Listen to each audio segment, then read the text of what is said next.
মাত্র কয়েকটি ঘরোয়া মশলা দিয়ে এমন সুস্বাদু আলু দিয়ে মুরগির মাংস বানানো যায়, যা খেলে সবাই দ্বিতীয়বার ভাত চাইবেই। আজ আমি দেখাবো ধাপে ধাপে এই সহজ কিন্তু দারুণ স্বাদের রেসিপি। ভিডিওটি শেষ পর্যন্ত দেখবেন, কারণ শেষে আমি এমন একটি ছোট টিপস শেয়ার করব যা মুরগির স্বাদ কয়েক গুণ বাড়িয়ে দেয়। চলুন দেখে নেওয়া যাক। মুরগি মাংস 2 কিলো নিয়েছি। প্রথমে সর্ষের তেল দিয়ে দিচ্ছি, লবণ 2 চামচ, লবণটা স্বাদ মতো দেবেন। টক দই 100 গ্রাম দিয়ে দিচ্ছি,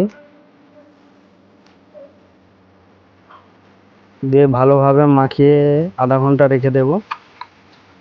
এইভাবে মাখাতে হবে, দিয়ে আধা ঘন্টা রেখে দিচ্ছি রেস্টে। আধা ঘন্টা রেস্টে রেখে দিলে মাংসটি সুন্দর লাগে খাওয়ার সময়। আলু 1 কিলো নিয়েছি, লবণ মাখিয়ে রেখে দিয়েছিলাম। পেঁয়াজ 250 গ্রাম নিয়েছি, এরকম পাতলা পাতলা করে কেটে নিয়েছি। লঙ্কা আছে 25 গ্রাম, ফালি করে নিয়েছি, মাঝখান থেকে ফালি করা আছে। টমাটো 150 গ্রাম আছে, টমাটোগুলো এইভাবে বড় বড় করে কেটে নিয়েছি। তেজপাতা নিয়েছি 4টে, লবণ স্বাদ মতো দেবেন।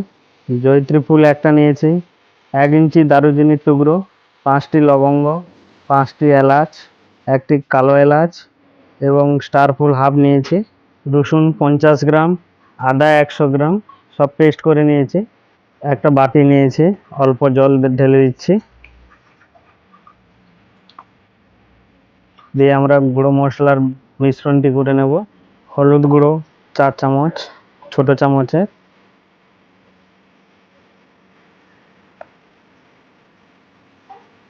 জিরা গুঁড়ো 2 চামচ,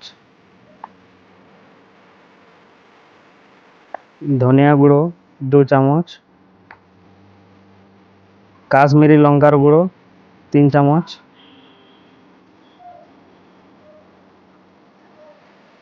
লাল লঙ্কার গুঁড়ো 2 চামচ। আপনারা যে পরিমাণ ঝাল খান সেইভাবে দেবেন। মিশ্রণটি করে নিচ্ছি ভালো করে। এই মিশ্রণটি ভালোভাবে করবেন, দানা না যেন থাকে। এই মিশ্রণটি করার কারণ হচ্ছে রং ভালো হয় এবং স্বাদও ভালো হয় এবং মশলাও পুড়ে যাওয়ার ভয় থাকে না। দেখুন মিশ্রণটি হয়ে গেছে, আপনারা খেয়াল করবেন না যেন দানা দানা ভাব থাকে। কড়াইটি উনুনে বসিয়ে দিয়েছি, দিয়ে কড়াইটি গরম করে নিচ্ছি। কড়াইটি গরম হয়ে গেছে, এবারে আলুগুলো ফ্রাই করার জন্য সর্ষের তেল দিয়ে দিচ্ছি। আজকে আমরা সর্ষের তেলেই রান্না করব। সর্ষের তেলে রান্না করলে তরকারির স্বাদ খুব ভালো হয়। তেলটি গরম হয়ে গেছে, এবার আমরা কড়াইতে আলুগুলো দিয়ে দিচ্ছি ফ্রাই করার জন্য।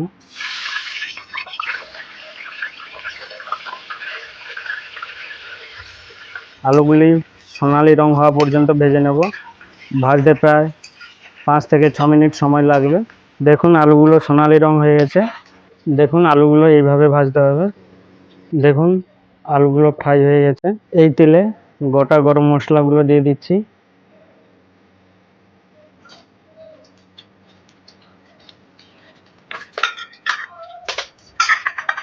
আঁচটা কিন্তু কমিয়ে রাখতে হবে। কেটে রাখা পেঁয়াজ এবং লঙ্কাগুলো দিয়ে দিচ্ছি।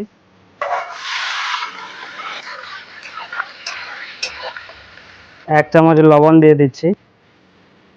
এই লবণটা দিলে পেঁয়াজটি তাড়াতাড়ি গলে যাবে। মিডিয়াম আছে পেঁয়াজগুলো ভেজে নিতে হবে। পেঁয়াজ ভাজতে প্রায় সময় লাগবে 4 থেকে 5 মিনিট। পেঁয়াজটি সোনালি রং হওয়া পর্যন্ত ভাজবো। দেখুন পেঁয়াজটি সোনালি রং হয়ে গেছে। এবারে আদা বাটাটি দিয়ে দিচ্ছি এবং আদা বাটার জলটিও দিয়ে দিচ্ছি। 2 থেকে 3 মিনিট কষিয়ে নেব। দেখুন এই আদার কাঁচা গন্ধটা ছেড়ে দিয়েছে। আর টমাটো দিয়ে দেবো। 3 থেকে 4 মিনিট কষিয়ে নেব। টমাটোমের কাঁচা গন্ধটি ছেড়ে দিয়েছে। এবারে হলুদ, লঙ্কা গুঁড়ো, জিরা গুঁড়োর যে মিশ্রণটি করে রেখেছি দিয়ে দিচ্ছি। বাটিটা ধুয়ে জল দিয়ে দিচ্ছি। এইভাবে গুঁড়ো মশলাটি মিশ্রণ করে নিলে পুড়ে যাওয়ার ভয় থাকে না। 2 থেকে 3 মিনিট কষিয়ে নেব। রং করার জন্য কাশ্মীরি গুঁড়ো লঙ্কাটি দেওয়া হয়। এই সময় মশলাটি যাতে না পুড়ে যায়, জলের প্রয়োজন হলে অল্প জল দেবেন। দেখুন মশলা থেকে তেল ছেড়ে দিয়েছে। এবারে আমরা মাংসটি দিয়ে দিচ্ছি। এবারে মাংসটিকে ভালোভাবে মিশিয়ে নেব মশলার সঙ্গে। দেখুন মাংসর সঙ্গে মশলাটি ভালোভাবে মিশিয়ে নিয়েছি। এবারে রসুন বাটাটি দিয়ে দিচ্ছি। এই সময় রসুন বাটাটা দিলে মাংসের স্বাদটি খুব সুন্দর হয়। এই সময় কিন্তু আঁচটি মাঝারি আঁচে রাখতে হবে। এবারে লবণ দিয়ে দিচ্ছি। আপনারা স্বাদ মতো লবণ দেবেন। লবণটি দিয়ে ভালো করে মিশিয়ে নেবেন। দেখুন মাংস থেকে জলটা বেরিয়ে গেছে। দেখুন মাংসটি কীরকম ফুটছে। ভেজে রাখা আলুগুলো দিয়ে দিচ্ছি। ভালোভাবে নাড়িয়ে নিতে হবে। দেখুন আমাদের মাংসটি কষা হয়ে গেছে। এবারে জল দিয়ে দিচ্ছি। আলুগুলো সব সিদ্ধ হয়ে গেছে, তাই অল্প জল দেবো। নেড়ে চেড়ে নিয়েছে, অল্প করে আবার জল দিয়ে দিচ্ছি। দিয়ে 5 থেকে 6 মিনিট রান্না করে নেব। বেশি ঝোল রাখবো না, মাখামাখি হবে। মাংস রান্না হয়ে গেছে।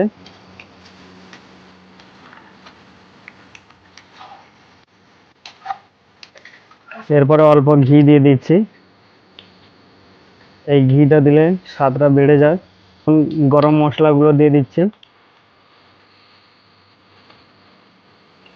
এই গরম মশলাটি দিয়ে একবার নেড়ে চেড়ে নেব। দেখুন আমাদের রান্না হয়ে গেছে। এই রেসিপিটা যদি আপনাদের ভালো লেগে থাকে তাহলে লাইক, শেয়ার এবং কমেন্টে আপনাদের মতামত জানাতে ভুলবেন না। অনুপের রান্নাঘর চ্যানেলটি সাবস্ক্রাইব করতে ভুলবেন না। এরপরে দেখা হবে নতুন রেসিপি নিয়ে। নমস্কার।